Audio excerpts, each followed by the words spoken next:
ఈనాటి లోతైన విశ్లేషణకు స్వాగతం. ఈరోజు మనం మాట్లాడుకోబోయే విషయం మనందరి ఇండ్లలో, ఆఫీసుల్లో, మన దైనందిన జీవితాల్లో ఎప్పుడూ జరిగేదే. ఒకరి తప్పులను సరిదిద్దాలి అనే నెపంతో మనం వాడే కఠినమైన మాటలు. ఆ ముసుగు వెనుక దాగి ఉన్న మన అసలైన మానసిక స్థితిని ఈరోజు డీకోడ్ చేయబోతున్నాం. అవును, ఇది చాలా ఆసక్తికరమైన అంశం. ఈ చర్చ కోసం మనం the deception of harsh discipline అనే పాఠ్యాంశం నుండి తీసుకున్న వివరాలను మూలాలుగా ఉపయోగిస్తున్నాం. ఇతరులకు దారి చూపుతున్నాం అనే భ్రమలో మనం ప్రదర్శించే కోపం, అది అవతలి వ్యక్తులపై చూపే వ్యతిరేక ప్రభావం గురించి లోతుగా అర్థం చేసుకోవడమే ఈ చర్చ ప్రధాన లక్ష్యం. ఖచ్చితంగా. ఈ అంశం ప్రాచీన తాత్వికతలో చెప్పబడిన ఒక అత్యద్భుతమైన మానసిక విశ్లేషణకు అద్దంబడుతుంది. ఇతరుల తప్పులను సరిదిద్దే క్రమంలో మనం తరచుగా మన భావోద్వేగాలను, ముఖ్యంగా మన సొంత అసహనాన్ని ఎలా వ్యక్తపరుస్తామో ఇది చాలా స్పష్టంగా వివరిస్తుంది. అంటే మనం వారికి ఏదో గొప్ప మేలు చేస్తున్నాం, వారిని బాగుచేస్తున్నామనే భ్రమలో ఉంటాం. నిజమే, కాని వాస్తవానికి మనం చేస్తున్నది వేరు. ఇదొక పెద్ద మానసిక వల. ఆ ప్రవర్తన వెనుక ఉన్న మూల కారణాలను అన్వేషించడం, ఆ వల నుండి మనం ఎలా బయటపడాలో తెలుసుకోవడమే ఈరోజు మనం చేయబోయే పని. మానవ నైజంలో దాగి ఉన్న ఒక సున్నితమైన పొరను తొలగించి చూడటం లాంటిది అన్నమాట. ఈ మూలాలలో నేను గమనించిన ఒక పెద్ద పదముంది: నిగ్గహవాదిత పతిరుపతాయ ఫరుసవాచత వంచేతి. చదవడానికే చాలా సంక్లిష్టంగా అనిపిస్తోంది కదూ? అవును, ఆ పదం వినడానికి పెద్దదిగా ఉన్నా దానిలోని అర్థం మాత్రం చాలా సూటిగా ఉంటుంది. మనందరికీ బాగా తెలిసినదే. దీనిని విడమర్చి చూద్దాం. తప్పకుండా. అసలు ఈ ప్రాచీన పదానికి మన ప్రస్తుత జీవితాలకున్న సంబంధమేమిటో శ్రోతలకు కొంచెం సింపుల్గా వివరిస్తారా? నిగ్గహవాదిత అంటే ఒకరి తప్పులను ఎత్తిచూపడం లేదా సరిదిద్దడం. పతిరుపతాయ అంటే అదొక ముసుగులాగా ఉపయోగించడం. ఇక ఫరుసవాచత అంటే కఠినమైన ముతకమాటలతో మాట్లాడటం. అంటే ఒక ముసుగు వేసుకుని కఠినంగా మాట్లాడటం. తప్పులను ఎత్తిచూపే లేదా సరిదిద్దే ముసుగులో కఠినమైన మరియు అవమానకరమైన మాటలతో వారిని కించపరచడం. ఇది మనం నిత్యం చూసే సాధారణ పరిస్థితే కదా. ఉపాధ్యాయులు విద్యార్థులతో, తల్లిదండ్రులు పిల్లలతో ఇలాగే ప్రవర్తిస్తుంటారు. అవును, అలాగే యజమానులు ఉద్యోగులతో తప్పులు సరిదిద్దే నెపంతో కఠినంగా మాట్లాడటం గమనిస్తూనే ఉంటాం. బుద్ధుని బోధనల ప్రకారం చూస్తే ఒక భిక్షువు తన శిష్యుడికి మార్గనిర్దేశం చేసేటప్పుడు కూడా ఈ పొరపాటు జరిగే అవకాశం ఉందని ఈ మూలాలు హెచ్చరిస్తున్నాయి. నిజమే, మనం సలహా ఇస్తున్నామనుకుంటాం, కానీ ఎదుటివారికి అది కఠినంగా అనిపిస్తుంది. అయితే ఇక్కడ నాకింకో అనుమానం వస్తుంది. అడగండి. నేను నా పిల్లవాడి మీద అరుస్తున్నానంటే వాడి మంచి కోసమే కదా, వాడు బాగుపడాలనే కదా నా తాపత్రయం. ఇందులో మోసం ఎక్కడుంది? నా ఉద్దేశం మంచిదే అయినప్పుడు నేను వాడే పద్ధతి కొంచెం కఠినంగా ఉన్నా పర్వాలేదు కదా అని చాలామంది తల్లిదండ్రులు అనుకుంటారు కదా. అక్కడే ఉంది అసలు సమస్య. ఇక్కడే మనం వంచేతి అంటే మన మనసు మనల్నే మాయ చేసే విధానాన్ని లోతుగా విశ్లేషించాలి. మన మనస్సు మనల్నే మాయ చేస్తుందా? ఎలా? మనం ఇతరుల మంచి కోసమే కఠినంగా మాట్లాడుతున్నామని మన మనసు మనల్ని నమ్మిస్తుంది. కాని నిజానికి అది మన సొంత అసహనాన్ని లేదా అహాన్ని ప్రదర్శించుకోవడమే. మన ఉద్దేశం నిజంగా వారిని సరిదిద్దడమే అయితే మన మాటల్లో ఆ ప్రశాంతత ఎందుకుండదు? పాయింటే. మన గొంతు ఎందుకు పెంచుతామంటారు? అవును, ఇక్కడ భ్రమకు వాస్తవానికి మధ్య ఉన్న వ్యత్యాసాన్ని మనం 4 కోణాల్లో పరిశీలించవచ్చు. అప్పుడు మన ఆలోచన విధానం ఎంత తప్పుదోవ పట్టిస్తోందో స్పష్టంగా అర్థమవుతుంది. ఆ 4 కోణాలు ఏమిటో కొంచెం వివరంగా చెబుతారా? మనం ఏ భ్రమలో బతుకుతున్నాం, వాస్తవం ఏమిటో తెలుసుకోవాలనే ఆసక్తిగా ఉంది. మొదటి కోణం మన ఉద్దేశ్యం. మనం ఎదుటివారి తప్పును సరిదిద్దుతున్నాం అనుకోవడం ఒక భ్రమ. కాని వాస్తవానికి మనం ఆ పరిస్థితిని అదుపులోకి తీసుకోవడానికి, వారిపై ఆధిపత్యం చెలాయించుకోవడానికి ఒక సాకుగా వాడుకుంటున్నాం. అంటే మన లోపల ఉన్న కోపాన్ని వెళ్ళగక్కడానికి తప్పు అనేది ఒక కారణమవుతోంది. ఖచ్చితంగా. రెండవది మన విధానం. మనం నిష్పాక్షికంగా, ఎలాంటి పక్షపాతం లేకుండా సలహా ఇస్తున్నామనుకోవడం మన భ్రమ. కాని వాస్తవానికి మనం తీవ్రమైన, పరుషమైన ఫరుసవాచిత మాటలు వాడుతున్నాం. ఈ 2 కోణాలు కూడా మన ప్రవర్తనకు, మనం చెప్పుకునే కారణాలకు మధ్యన వైరుధ్యాన్ని ఎత్తిచూపుతున్నాయి. అవును, మనం నిజంగా సహాయం చేయాలనుకుంటే ఆవేశం ఎందుకొస్తోంది అనేది ఇక్కడ అసలు ప్రశ్న. అంటే మనం ఏదో గొప్ప ప్రవచనం చెబుతున్నామనుకుంటాం గానే నిజానికి మన ఫ్రస్ట్రేషన్ని అక్కడ ప్రదర్శిస్తుంటామన్నమాట. ఇది చాలా ఇళ్లల్లో, ఆఫీసుల్లో జరిగేదే. ఒక చిన్న తప్పు జరిగితే చాలు, వెంటనే వాళ్ళ మీద విరుచుకుపడిపోతాం. అదే వంచేతి చేసే మాయ. ఇక మూడో కోణం కూడా చూద్దాం. మన దృష్టంతా వాళ్ళ భవిష్యత్తు ప్రవర్తనను మెరుగుపరచడం పైనే ఉందనుకోవడం భ్రమ అని మూలాల్లో ఉంది. అవును. వాస్తవానికి మనమేం చేస్తాం? పాత తప్పులను త్రవ్వి వారిని అవమానిస్తుంటాం. నువ్వు పోయిన సంవత్సరం కూడా ఇలాగే చేశావు, నీకు బుద్ధి లేదు అంటూ పాత విషయాలను తీసుకువచ్చి వర్తమానంలో వారిని మానసికంగా కృంగదీస్తాం. దీనివల్ల అసలు ప్రయోజనం ఉంటుందా? ఏమాత్రముండదు. అదే నాల్గవ కోణం. మన కఠినమైన మాటల వల్ల వారిలో అవగాహన పెరుగుతుందని, వారు వెంటనే మారిపోతారని ఆశించడం మన భ్రమ. కాని వాస్తవానికి అక్కడ ప్రతిఘటన, ద్వేషం పెరుగుతాయి. వారు మన సలహాను ఏమాత్రం స్వీకరించని పరిస్థితి ఏర్పడుతుంది. కఠినమైన మాటలు ఎందుకు విఫలమవుతాయి అనేది ఇక్కడ మనం మానసిక శాస్త్రపరంగా ఆలోచించాలి కదా. అవును.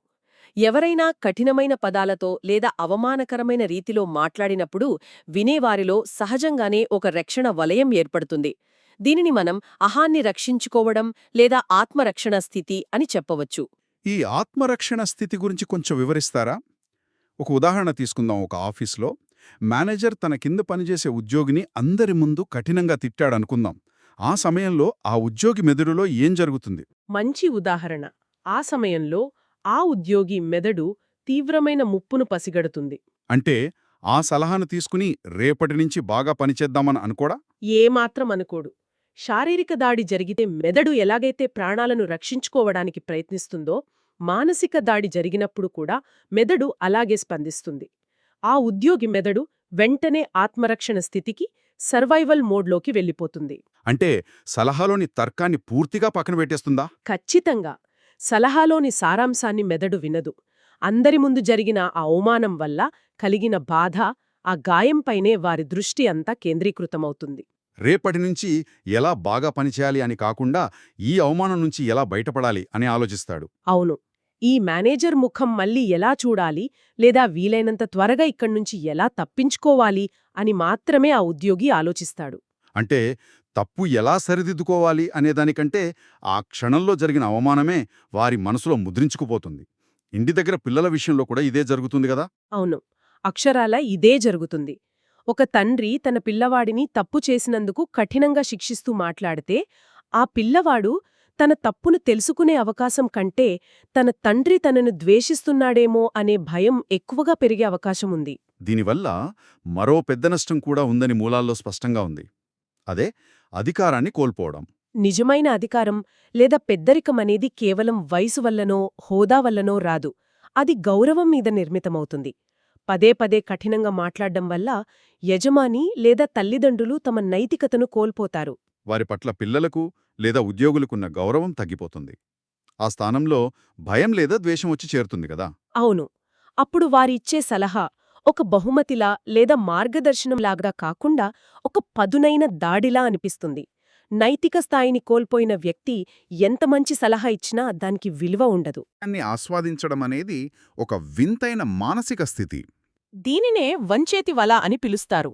మన మాటల ద్వారా ఎదుటివారిని నియంత్రించాలనే కోరిక, మన మాట వినాలనే అహంకారం, ఇవన్నీ ఆ క్రమశిక్షణ అనే ముసుగు వెనుక దాగి ఉంటాయని స్పష్టంగా అర్థమవుతోంది. ఈ వలలో చిక్కుకున్నవారు తమ ప్రవర్తనను సమర్థించుకోవడానికి ఎప్పుడూ ఒక సాకును వెతుక్కుంటూనే ఉంటారు కదా. నేను కఠినంగా లేకపోతే వీళ్ళు పాడైపోతారు అని వాదిస్తుంటారు. ఇది చాలా ప్రమాదకరమైన వల. ఎందుకంటే ఇది బాహ్యంగా సత్ప్రవర్తనలా కనిపిస్తుంది. సమాజం కూడా పిల్లల్ని కోప్పడే తల్లిదండ్రులను లేదా ఉద్యోగులను దండించే మేనేజర్లను బాధ్యతగలవారిగా చూస్తుంది. కాని అంతర్గతంగా ఇది విధ్వంసకరమైనది. ఈ వలలో పడిన వ్యక్తికి తాము చేస్తున్నది తప్పు అని అస్సలనిపించదు. వారు తమను తాము ఒక రక్షకుడిగా, ఒక మార్గదర్శకుడిగా భావిస్తారు. అవును. కాని వాస్తవానికి వారు అవతలి వ్యక్తి ఎదుగుదలను అడ్డుకుంటున్నారు. ఇలాంటి పరిస్థితి పదే పదే ఎదురైతే ఆ సంబంధాలు పూర్తిగా దెబ్బతింటాయి. పిల్లలు తల్లిదండ్రులకు తమ మనసులోని మాట చెప్పడానికి భయపడతారు. అలాగే ఆఫీసులో ఉద్యోగులు సంస్థ పట్ల నిబద్ధతను కోల్పోయి కేవలం యంత్రాల్లా పనిచేస్తారు. ఖచ్చితంగా. కాని ఇక్కడ ఒక ప్రాక్టికల్ ప్రశ్నొస్తోంది. ఆఫీసులో మేనేజర్ కఠినంగా లేకపోతే పనులు జరగవు కదా. పిల్లలు తప్పు చేస్తే వాళ్ళని వదిలేయాలా అని చాలామంది అడుగుతారు. ఇలా చేస్తే క్రమశిక్షణ తప్పుతుంది కదా అనే సందేహం రావడం సహజం. ఈ సందేహం రావడం సహజమే. మరి ఈ మానసిక వలయం నుండి, ఈ వంచేతి వల నుండి బయటపడటమెలా? కఠినమైన క్రమశిక్షణ అనేది పనికిరాదని, అది కేవలం ఒక భ్రమ అని మనకు అర్థమైంది. మరి ఇతరుల తప్పులను సరిదిద్దడానికి సరైన మార్గమేమిటి? దానికి ప్రాచీన తాత్వికతలో, ముఖ్యంగా బుద్ధుని బోధనలలో ఒక అద్భుతమైన భావన ఉంది. అదే సమ్మా వాచ, అంటే సరైన వాక్కు. ఇది చాలా శక్తివంతమైన, నిర్మాణాత్మకమైన మార్గం. సమ్మావాచ, సరైన వాక్కు. దీన్ని మనం రోజువారీ జీవితంలో ఎలా అన్వయించుకోవచ్చు? మనం నోరు తెరిచి మాట్లాడే ముందు మన మనస్సులోని భావాలను మనం నిశితంగా పరిశీలించుకోవాలి. మన మాటల్లో ఎదుటివారిని గాయపరచాలనే ఉద్దేశం ఏ కోసానా ఉన్నా, లేదా ఆ తప్పును సాకుగా చూపి మన అసహనాన్ని తీర్చుకోవాలనే భావన ఉన్నా, ఆ సలహా వల్ల ఎలాంటి ప్రయోజనం ఉండలని గ్రహించాలి. సమ్మావాచ అనేది కేవలం తీయగా మాట్లాడటం మాత్రమే కాదు కదా? కాదు, సత్యమైన, ప్రయోజనకరమైన మరియు సరైన సమయంలో మాట్లాడే మాట. ఈ సమ్మావాచ అనేది ఆచరణలో ఎలా ఉంటుందో తెలుసుకోవాలని ఉంది. దీనికి సంబంధించి బుద్ధుని బోధనల్లో ఒక కథ ఉందని మూలాల్లో చదివాను. ఒక వృద్ధ భిక్షువు మరియు యువ శిష్యుడికి సంబంధించిన ఆ ఉదాహరణను మన శ్రోతలకు వివరిస్తారా? తప్పకుండా. మనం ఆ ఉదాహరణను తీసుకుంటే ఈ విషయం ఇంకా బాగా అర్థమవుతుంది. ఒక ఆశ్రమంలో ఒక వృద్ధ భిక్షువు, అలాగే ఒక యువ శిష్యుడు ఉన్నారు అనుకుందాం. ఆ యువ శిష్యుడు ఆశ్రమ నియమాలను ఉల్లంఘించి ఏదో పెద్ద తప్పు చేశాడు. సాధారణంగా ఎలాంటి పరిస్థితిలో ఎవరైనా సరే వెంటనే కోపంతో ఆ శిష్యుణ్ణి పిలిచి అందరి ముందు కఠినంగా మందలించి శిక్ష విధిస్తారు కదా? అవును. కాని ఆ వృద్ధ భిక్షువు అలా చెయ్యరు. ముందుగా ఆయన తన స్వంత మనస్సును ప్రశాంతంగా ఉంచుకుంటారు. తనలో ఎక్కడా కోపంగాని, ఆ శిష్యుణ్ణి శిక్షించాలనే ఆలోచనగాని లేదని, కేవలం ఆ శిష్యుడి ఎదుగుదల మాత్రమే తన లక్ష్యమని నిర్ధారించుకుంటారు. ఇది వినడానికే చాలా ఆశ్చర్యంగా ఉంది. తప్పు జరిగిన వెంటనే స్పందించకుండా ముందు తన మనస్సును తాను పరిశీలించుకోవడం అనేది ఎంత గొప్ప విషయమో కదా? ఆ తర్వాత ఆ వృద్ధ భిక్షువు ఏం చేస్తారు? తన మనస్సు పూర్తిగా ప్రశాంతంగా ఉందని నిర్ధారించుకున్న తరువాతే ఆ యువ శిష్యుణ్ణి ఏకాంతంగా పిలుస్తారు. చాలా సున్నితంగా కాని అత్యంత స్పష్టంగా ఆ తప్పు వల్ల కలిగే నష్టాన్ని వివరిస్తారు. నువ్వు చేసిన ఈ పని వల్ల నీ సాధనకు ఎంత ఆటంకం కలుగుతుందో గమనించావా? నియమాలు ఉన్నది మనల్ని మనం నియంత్రించుకోవడానికి కదా అని అర్థమయ్యేలా చెబుతారు. ఆ మాటల్లో కఠినత్వం లేదు, ఎవరినీ కించపరిచే విధానం లేదు, కానీ తప్పును సరిదిద్దే స్పష్టత ఉంది. సరిగ్గా చెప్పారు. ఈ విధానం వల్ల శిష్యుడు ఏమాత్రం ఆత్మరక్షణ స్థితికి వెళ్ళడు. తన తప్పును త్వరగా తెలుసుకోవడమే కాకుండా తన గురువు పట్ల అపారమైన గౌరవాన్ని పెంచుకుంటాడు. ఆ గౌరవమే అతన్ని మళ్లీ ఆ తప్పు చెయ్యకుండా ఆపుతుంది. అంటే మనం ఉపయోగించే పదాలు ఎదుటివారిని బాగుచేసే మందులా పనిచేయాలి కానీ గాయాన్ని మరింత పెద్దది చేసే ఆయుధంలా మారకూడదు. ఈ కథలో వృద్ధ భిక్షువు చేసిన పని అదే. ఆయన శిష్యుడు అహాన్ని దెబ్బతీయలేదు, కాని తప్పును మాత్రం ఖచ్చితంగా సరిదిద్దారు. అవును. ఈ మొత్తం చర్చలో మనం గమనించిన ప్రధాన అంశం ఏమిటంటే, మన భావోద్వేగాల పట్ల మనకు స్పష్టమైన అవగాహన ఉండాలి. మనం ఎందుకు కోపంగా ఉన్నాము, ఆ కోపాన్ని ఒక సలహా రూపంలో ఎందుకు బయటపెడుతున్నామనేది మనకు మనం ప్రశ్నించుకోవాలి. అవును.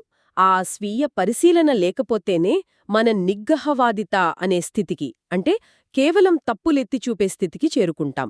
మనమితరులను విమర్శించే ముందు మనల్ని మనం విమర్శించుకోవాలి. మనం నిజంగా వారి శ్రేయస్సు కోరుకుంటున్నామా, లేక మన అసంతృప్తిని వారిపై రుద్దుతున్నామా అనేది గ్రహించాలి కదా? ఖచ్చితంగా. ఈ సూక్ష్మమైన వ్యత్యాసాన్ని అర్థం చేసుకోవటం ద్వారా మనం ఉన్నతమైన, దృఢమైన మానవ సంబంధాలను నిర్మించుకోగలుగుతాము. ప్రాచీన తాత్వికత మనకు నేర్పించే ప్రధాన పాఠం కూడా ఇదే. మనసును నియంత్రించుకోవడం ద్వారా మాటను నియంత్రించుకోవచ్చు. తద్వారా మన చుట్టూ ఉన్న ప్రపంచాన్ని మరింత మెరుగ్గా, ప్రశాంతంగా తీర్చిదిద్దవచ్చు. మనం రోజువారీ జీవితంలో చేసే చిన్న చిన్న పొరపాట్లు ఎంత పెద్ద ప్రభావం చూపుతాయో ఈరోజు చాలా స్పష్టంగా అర్థమైంది. నిజమే. క్రమశిక్షణ పేరుతో మనం చేసే దాడులు ఎంతలా కృంగదీస్తాయో తెలుసుకున్నాం.